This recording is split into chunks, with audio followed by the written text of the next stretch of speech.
Happy Monday, folks. Hopefully you're not at work after that long night of watching the Super Bowl, but welcome to Brown Bag Bets, powered by BetSperts. We are your daily dose of quick hit handicapping and sports betting picks. And looking wonderful in pink there, Andy. That's just a nice color on you. How are you doing this morning? Yeah, it's really comfy too. I like this. My It looks kids made fun of me. Both of my kids made fun of me for having a pink sweatshirt, but that is what I have. And yes, Shep, how we doing, Mr. Shep in the chat? It is tennis. It is lots of if you think there was a lot of tennis matches because there was like 3 smaller tournaments going on, boy, are you in for something, because right now we are at the point where early in the week of a major slam, either way you want to call it. I don't think anyone's ever called it a major slam. Major or a slam. I might coin a phrase there, but there is so much tennis. Patrick P here in the chat says, I feel like death today. I think kids probably kept me from drinking too much. That else, I think it helps actually having, they're a pain in the butt, but it helps. We did a Super Bowl board just between myself and my family, and I won the third and fourth quarters. So suck it, everybody else. If somebody asked if we're firing on NFL futures yet, I did mention this earlier, maybe a couple weeks ago. There's a really good chance there's 17 games in the NFL this year. So take that into consideration if you are going to get nutty on anything yet. But hopefully it's a normal season. Hopefully you have preseason to bet on. Hopefully we have training camp. I mean, already we don't have the combine. I've made combine bets in the past. It looks like I won't be getting those, but hopefully we have preseason to bet on. We have some normal futures. Hopefully the draft goes off without a hitch, and we have a nice normal 2021 for the NFL. Even though, congrats, we made it. We made it through the whole season. Holy shit. The Tampa Bay defense looked really good. It's tough losing your tackles. The game plan from Bieniemy wasn't great as far as getting him extra protection. It wasn't fun to watch. I made money. The props went well, but watching Mahomes run backwards a lot, that wasn't any fun. I guess if you had Tampa Bay, or if you're a Tampa Bay backer or something like that, it was probably fun watching him run backwards. But from a game point of view, it wasn't any fun. My second half bet wasn't even close. That part wasn't fun. So props are all settled up. I'd love to hear if anyone else has any cross sport props that are still live, because some of that stuff I felt like it was is that even today? Whereas I did bet Djokovic aces over the amount of punts in the game, and that match was 2 a.m. So I had to wake up and quick pull up. It did win. I laid a juicy ass price on it, but Joker did end up outdoing the 7 punts we had. So, and then somebody's Drake was good. I just put our own. That was so funny. I haven't laughed that hard at a commercial in a little while. That was just really good. I like the sweatshirt faces commercial too. I didn't think it actually needed to bring on Jason Alexander at the end. I just thought that was kind of a cool gag. He looked goofy. He looked really made up. But nothing was sadder than the Wayne's World commercial. That was sad. Yeah, they look sad. Old. They look really bad. Not even Cardi B could carry the day.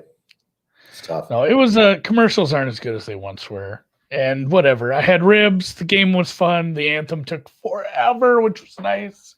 And we're on to the dreary, dark part of the year where there's no football. Although basketball goes on, we have golf. I'll probably have a golf guest this week. What else is there? Tennis, hockey, baseball is right around the damn corner. We're gonna definitely have some more baseball guests once we get to that part of the season. But should we bet? Should we bet on some basketball today? We might as well. It's a solid slate of games tonight in the association. Just 2 picks. Of course, we're going to have an under. Let me pull this up here. You know what? Actually, that is not the right team. I'm sorry. I might have put that in wrong. Anyway, it's going to be Golden State versus San Antonio, under 233. I make the total just below 229 myself. So a decent edge there.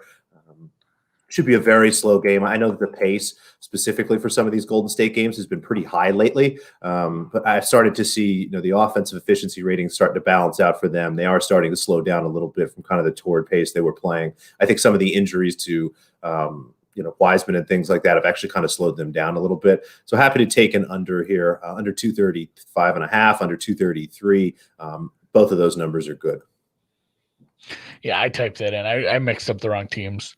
I wasn't even paying attention. I thought you bet the under and dog in the same game, but not the case. So, well, sun comes up, sun goes down. Alex bets an under in the NBA. And to add, we're going to take a side here. We're going to grab an underdog. The Oklahoma City Thunder are getting 10 points. This number's moving around a little bit. I grabbed 10. I'm happy with that. You might even find a 10.5 at this point. Looks like Anthony Davis is going to be out for the Lakers here. I know that Oklahoma City has a couple guys out, but it looks like Gilgeous-Alexander is going to play, and most of their starters will be out there. So no Anthony Davis, and I think Oklahoma City has the defense here to keep this game pretty close. I think we'll be inside of double digits here. I have it at 7 myself, so happy to grab 10. And probably would stop here. I don't know if I would play 9 if it popped. Yeah, and somebody did just ask that too. He says, where the hell is there? It's 233.5. And usually when I'm doing prep on these, I'm doing this like an hour ago. So that's what the price was at like 9:15. In fact, it looks like it did swing a little in the last hour. So sorry, you follow Alex on BetSperts if you want to get the best of the number, but it looks like about 20 minutes 232 and a half, 232 most places. 232 and a half is okay. Maybe a smaller play at 232, but that's probably right about where I draw the line there. Yeah. Yeah, and it's like 20 minutes ago. I'm looking at the bookmaker and Bet Online odds. It was about 20 minutes ago. It dropped from 233.5 to 232.5. Did tick back up, a little buyback, but yeah, it's 232. A lot of places try to find that hook. OKC plus 10. I think that's pretty widely available. Yeah, that one should still be around. It bounced down below 10 for a minute and then came back up. So grab a 10. Again, if you see a 9, don't think I'd play that. Yeah, no, I'm just he says he wasn't talking shit. No, I'm just giving you a hard time. I know. I never get to yell at the chat. The chat's usually nice. So when there is a chance, I'm gonna rip you a new one. But yeah, it's tough with some of these line moves in the morning. That is the tricky part here. And now I'm like, that's why you have the BetSperts app, like you said. You got to follow us. You put on the notifications to get all this stuff right away. Yeah, I'm not even sure I put mine in this morning. I'm a bit out of sorts this morning, honestly. That. I know, but I'm slowly working my way back into basketball. I didn't play much yesterday, just some second half stuff. So here we go. Fairfield, the Stags of the MAAC.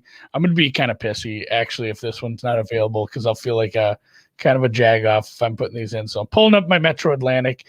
Looks like you can still get a 3.5. This is still available. This is a instant rematch, just like we've seen all year with a lot of these games.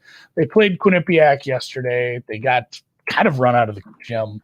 It was quite the scoring performance. I didn't go back and look at everything, all their games, but it looks like it was very likely Quinnipiac's best 3-point shooting performance of the last decade. At least of the last like 6-7 games. So they shot the shit out of the ball. It just wasn't going to go Fairfield's way.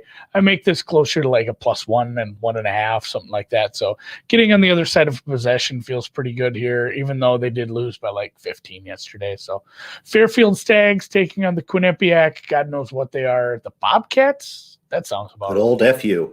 I'm going to take this one. This game starts in like an hour and a half. And yes, this is Jordan Case brings up a good point. Fairfield was off a decent sized pause. I want to say like maybe 2 weeks. So it wasn't like one of those crazy month ones, but they did take like a 2-week period off, and they looked like they had taken 2 weeks off yesterday. They didn't play well. So looking for them to bounce back today in the Metro Atlantic. And yes, this is a 2 p.m. Eastern game. So afternoon basketball for you, which is really one of the things I love the most about Mondays. And I'll be doing the deep dive at 3 Central, so I won't be able to watch this, which is good because once again, I do not like to watch my games, especially ones in the scores at the end. Watching's overrated. Yep, just check the score. And late in the evening, and this one is something that moved. When I ran the numbers, this was 4. I was not able to get it at 4. Wanted it at 4, but I'm willing to play this down to 3 because this is right in the same boat. I make this like +1, +1.5. Again, Happy to be on the other side of a possession or so.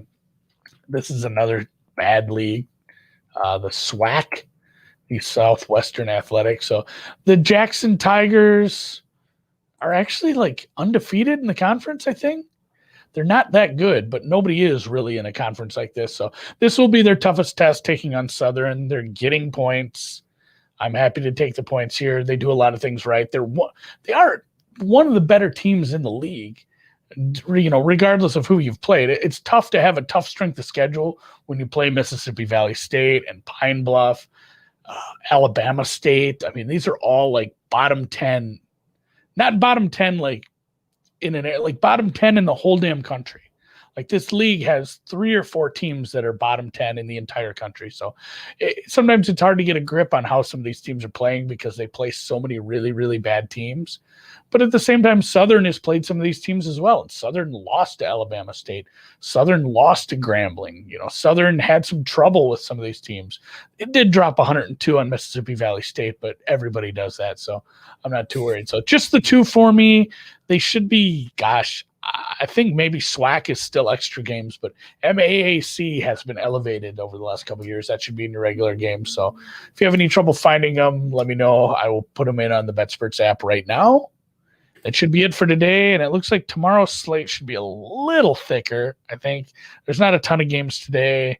Yeah, tomorrow's looking like a half decent slate. So if I put anything in, I will be sure to put it in the app right away because I'm always a little more with it on a Tuesday. You can find Andy at Andy. He's very nice and easy there, just the 4 letters, and myself, Alex Christensen, with no space.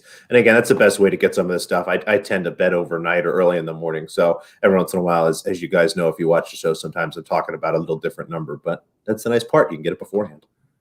Yeah. And I'm gonna put them in while you're talking about tennis because I feel bad. So I'm going to pull up your tennis slide actually right now. I didn't even make banners because there's so many of these.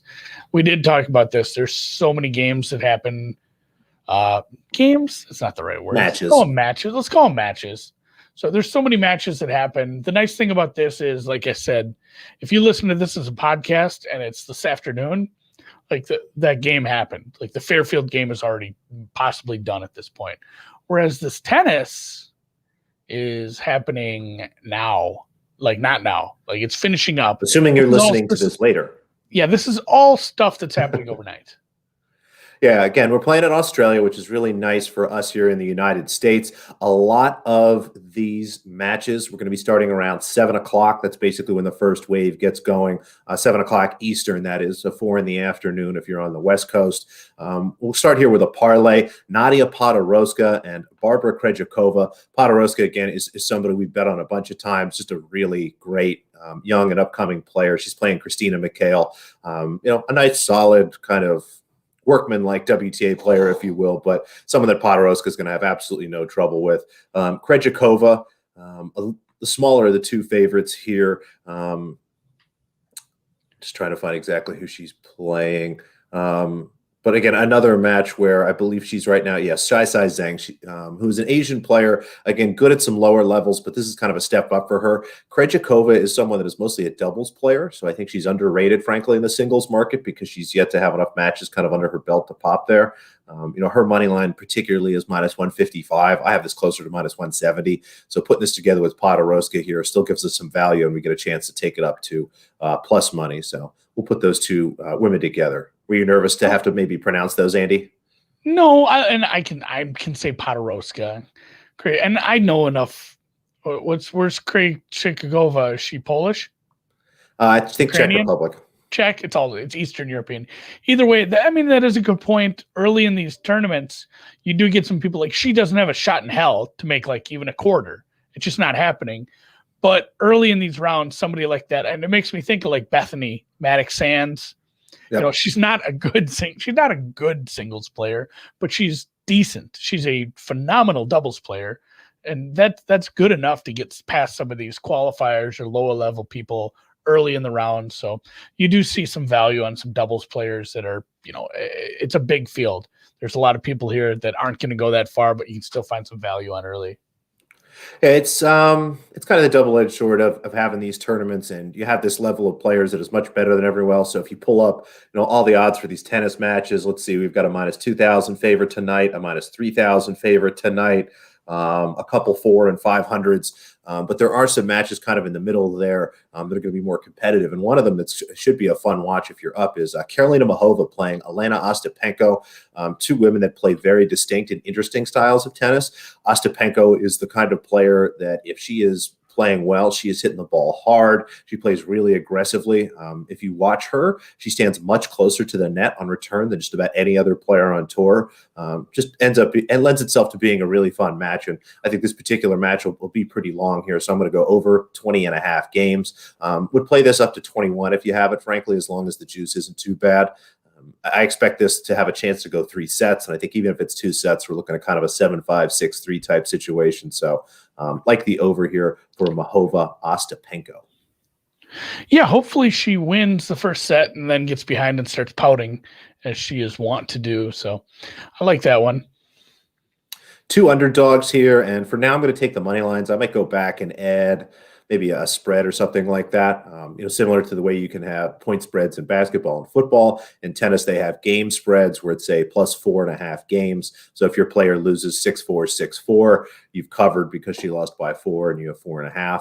They also have a set spread, so +1.5 sets. Basically, will your player win 1 set of the match? So I might go back and add something like that. But for the time being, we're going to take Chloe Paquette on the money line. A smaller play, obviously, at +240. I think I have that in at around half a unit.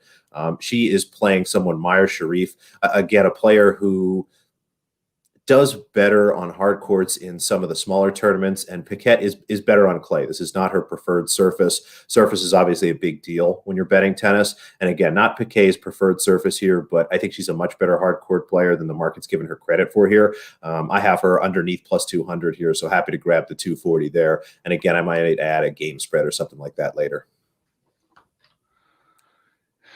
Yeah, sometimes it's nice to actually make a little money on these underdogs when you're almost right, rather than yeah.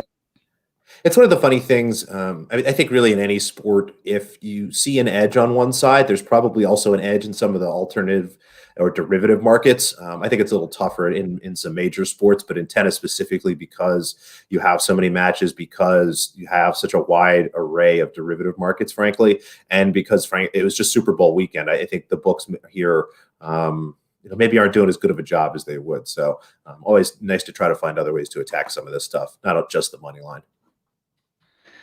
Yeah, and I mean that's true. I do see a lot of smarter golf bettors, and to be fair, by smarter I mean very analytically driven golf bettors who really, really base their plays off numbers. And if they're going to bet a guy outright, they're also having him top 5, top 10, top 20, top 40 at various smaller stakes or larger stakes in that case, I would guess. So you do see that, if you're making it, unless the numbers are just way whacked and the books are pricing things very differently than they should be. If you find value in a player, you're usually going to find value in their derivatives as well. One more underdog here, Wang Yafan, and be careful. One of the hardest parts about betting women's tennis, I think there's 5, possibly 6 Wangs. There's actually 2 Wangs. One's named Jiu with no space. The other is named Jiu with a space. So be very careful when you're looking for some of these names. We're looking for Wang Yafan. Might be the other way at your book. Sometimes they flip it. But +210 there. She is playing Donna Vekic, a player who's just nose diving, this last year and a half. She was one of the better players, maybe 2 years ago, someone that we thought had the serve and power to really excel in the WTA, and has done the exact opposite. So happy to line up against her here with a player, again, very solid on hard courts and has had a little success in this event before. So Wang Yafan +210 on the money line. Again, that's half a unit for me, and I might find a derivative or something to put on top. And I have one. It's not mine, but I have a tennis play. Ooh. Yeah, I'm just going to throw out here. And I didn't put it on the banner, but Evans Norrie overnight. This is one Drew was pretty hard on last night. When we were doing the Super Bowl halftime show, we got started talking about tennis because we said, football's over. What are we going to bet now? And he has been doing some research on tennis. So if you were paying attention last night, he gave that out. We talked about it a little. It's funny too. I guessed the line perfectly when we brought it up. So actually the normal market's 38, but I bet 38.5 over plus 102 at bookmaker. So I took a little action on this. This is something that's, I believe it's like 10, 11 at night. So this isn't quite overnight tennis, but I put a little on that. So lots of tennis Battle of the action. Brits. Yeah. It's kind of the secret pod play. And Drew did say just the worst thing you can say, play this at any number. Like, don't do that. But I did. I played it at an alternate not alternate spread, but an alternate total. So yeah, don't get your Wongs wrong, says Clint Richardson. Yeah. And it's, even though it's an A, it's pronounced Wong, not Wang. I believe it's pronounced Wong and not Wang, in fact. Okay, well, yeah, that's what I've been led. There are a bunch of them. It's like women's golf. There are seriously like 5 or 6 Kims. It's very confusing. So do double check, make sure you're getting the right one. We've seen this a couple times where people like, oh, I got a way better number. Like, yeah, you didn't bet the right person. So that's a completely different match. She will be playing Donna Vekic. And that's, pretty light Monday. Pretty light work for us. We'll be easing into it. We have the AT&T Pebble Beach Pro-Am this week for golf. I'll have a golf guest. We'll do a college basketball guest. We'll talk with some other people about some other sports and have some fun and make some bets. It'll be great. So real quick recap, there's the tennis. It's right in front of you. If you're listening to this, I suppose I'll have to read it out loud. Podoroska, Krejcikova. Krejcikova. I think it's Krejcikova. Krejcikova. That is a moneyline parlay at plus 110. Mochova, Ostapenko over 20.5. I will be on that myself. Paquet plus 240. Wang Yifan plus 210. And then some basketball. The Thunder plus 10, plus 10.5. San Antonio, Golden State Warriors under 233, 232.5, somewhere in there. And then I played Fairfield this afternoon and Jackson State tonight. That'll be a later one. And we'll catch you tomorrow, guys. Oh, and just to remind everybody, I'll be grading the prop contest probably this afternoon, and we'll tweet that out on the account. If you won, we'll get in touch with you. So thanks, everybody that responded. I think we got something close to like 100 people involved, so that's fun. Nice. All right, perfect. Yeah, we'll be announcing a winner for that. And if you want some more football stuff, Drew and I will be on this afternoon, same YouTube channel that you're currently watching it on, doing a deep dive at 3 Eastern, kind of going over the Super Bowl and talking about our off-season plans. So for me and for Alex and our friends at WinBet, sign up if you're in Michigan, New Jersey, or Colorado. We will catch you tomorrow.